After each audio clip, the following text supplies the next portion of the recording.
A 7-year-old pug was presented to a private vet clinic for routine health exam. Upon examination, Alexis was found to have a slight dermatitis on the lateral side of the abdomen, probably from excessive scratching. The vet prescribed some medications to relieve the inflammation on the affected area. However, the smaller dose, the 50 mg tablets, were not in stock, so he has to prescribe a 200 mg tablet and strictly warned the owner of Alexis to divide the 200 mg tablets before administering the medication to him. 3 days later, Alexis was found dead with renal, gastrointestinal, and central nervous system signs. He was found depressed and having occasional seizure activity prior to death. We came up with differential diagnosis for each of the problems.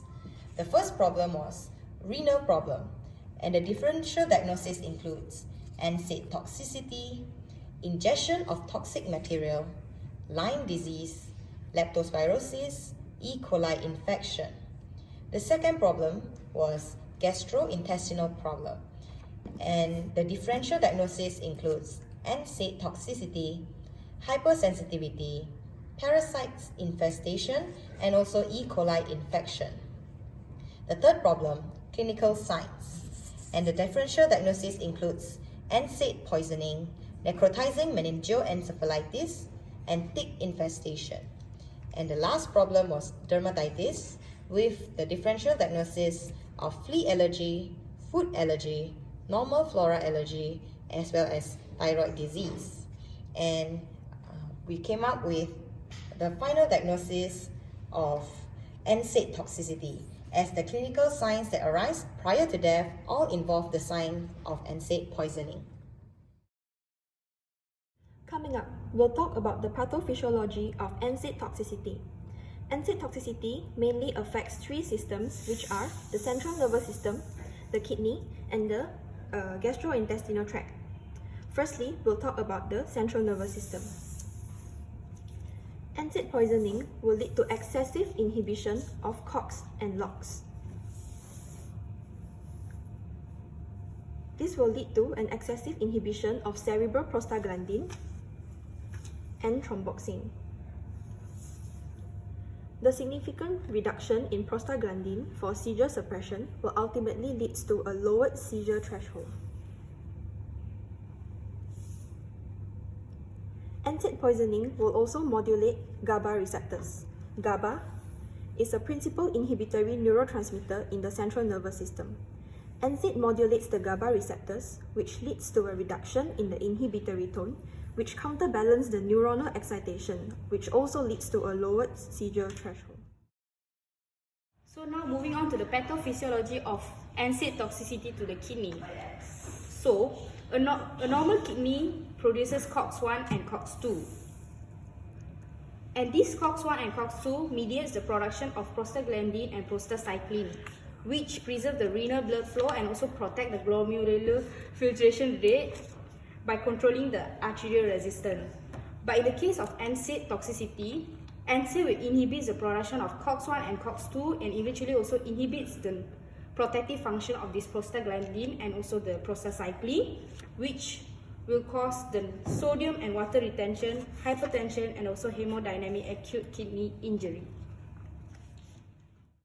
So now lastly, we'll move on to the NSAID toxicity to the gastrointestinal tract. So, in a normal function of GIT, COX-1 is produced, which mediates the production of prostaglandin, which serve as a gastric protectant.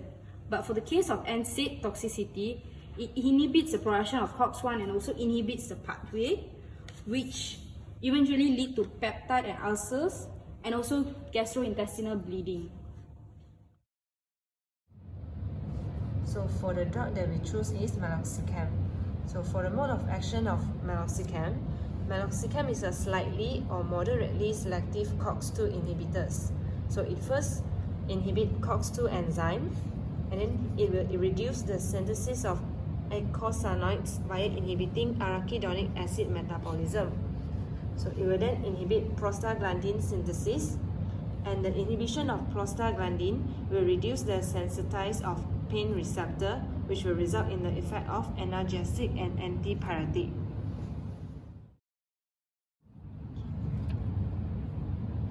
For the pharmacokinetic of meloxicam, it is well absorbed after oral administration and parenteral route.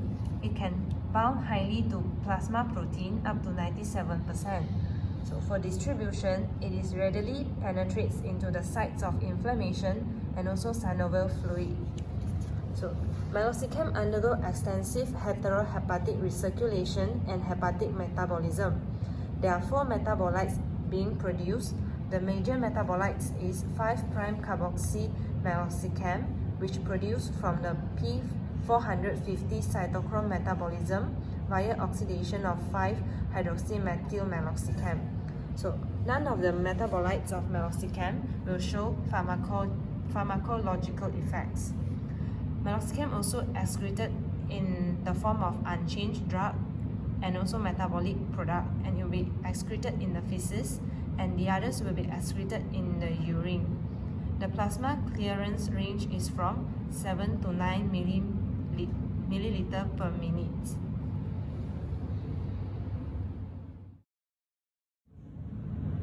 Now for the drug interaction of meloxicam. When combined with paracetamol, it has an analgesic effect and anti-exudative pain is enhanced. Interaction with pyrazine suppresses ulcerogenicity of NSAID in the stomach. Combination with tramadol makes meloxicam no more gastrotoxic.